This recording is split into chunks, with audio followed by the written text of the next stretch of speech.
यहाँ पे अपने पास में एक जमाबंदी है और जमाबंदी में 3 खातेदार है।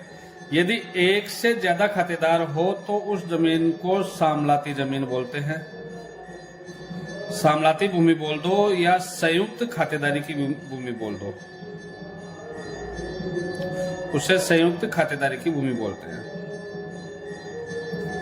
और संयुक्त खातेदारी और सामलाती खातेदारी का मतलब है meets and bounds. Meets and bounds के अनुसार प्रत्येक 1 इंच पे या 1 इंच से भी और हिस्सा हो सकता है, उसके ऊपर प्रत्येक खातेदार का उसके जमाबंदी के हिस्से अनुसार उसका हिस्सा आएगा।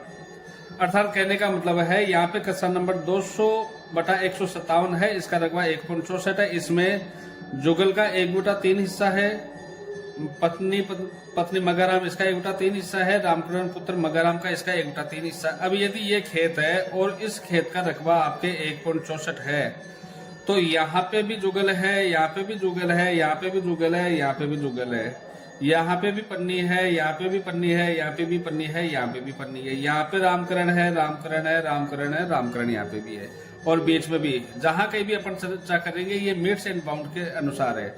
जब तक इनका पर्टिकुलर विभाजन नहीं होता है, बंटवारा नहीं होता है, तब तक ये प्रत्येक एक हिस्से पर 1/3, 1/3, 1/3 की हिस्सेदारी लिए हुए होते हैं। अब आपको यहाँ पे इस खस्से का टोटल रकबा दिया हुआ है 1.64 और इसके हिस्से में 1/3 आ रही है, तो इसकी टोटल जमीन कितनी बनती है जुगल की वो अपन निकालते हैं। तो अब जुगल की जमीन अपने को निकालनी है, तो इस खेत का टोटल रकबा हो गया 1.64, मल्टीप्लाई करेंगे। यहाँ पे 1/3 है तो 1/3 का मतलब ये हो गया 1/3, तो इसको अपन 1/3 जो ऊपर वाली संख्या है उसको इससे गुणा कर देंगे और फिर 3 का भाग दे देंगे। तो इसको गुणा करेंगे 1.64 आएगा और आपको 3 का भाग देना है। इसके बाद में जो भी संख्या आपके आएगी यहाँ पे 3 पंजे 15, 1 4 3 चौक 12, उसके बाद में 2 3 6 18, ये हो गए आपके 0.5464 हेक्टर।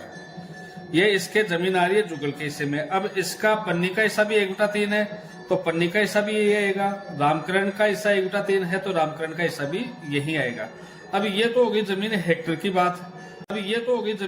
की बात। अब अपन इसको बीघा में कन्वर्ट करें तो बीघा में कन्वर्ट करने का मतलब है यदि 165 की जरीब है तो आपको 0.2529 का भाग देना है। यदि जरीब आपके 132, ये पक्की बीघा का है, यदि जरीब 132 की है तो आपको 0.161874 का भाग देना है। और यदि आपके 110 फीट की जरीब है, ये इसको कच्ची बीघा बोलते हैं, ये आपके पक्की बीघा है। और यदि 110 फीट की जरीब है तो आपको फिर 0.1124 का भाग इसमें देना है। अब अपन इसमें भाग दें, यदि आप 0.5466 में पक्की बीघा निकालना चाह रहे हो तो आप इसका भाग दोगे तो आएगा आपके 2.16। 2.16 का मतलब ये हो गया कि 2 बीघा और 3 बिस्वा कुछ विश्वासी। अब यदि 132 फीट की जरीब से आप निकालोगे तो आपके आएगा 3.37, कैलकुलेटर से आप भाग दे लेना।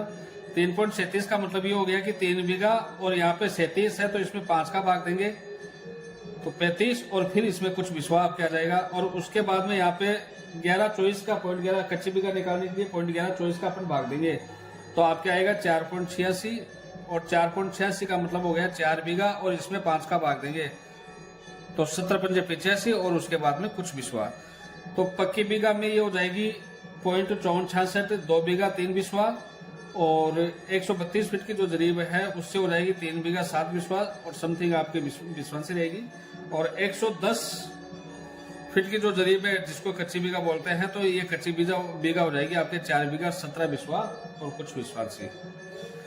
फिर भी यदि आपके कुछ समझ में नहीं आया है तो कमेंट करें,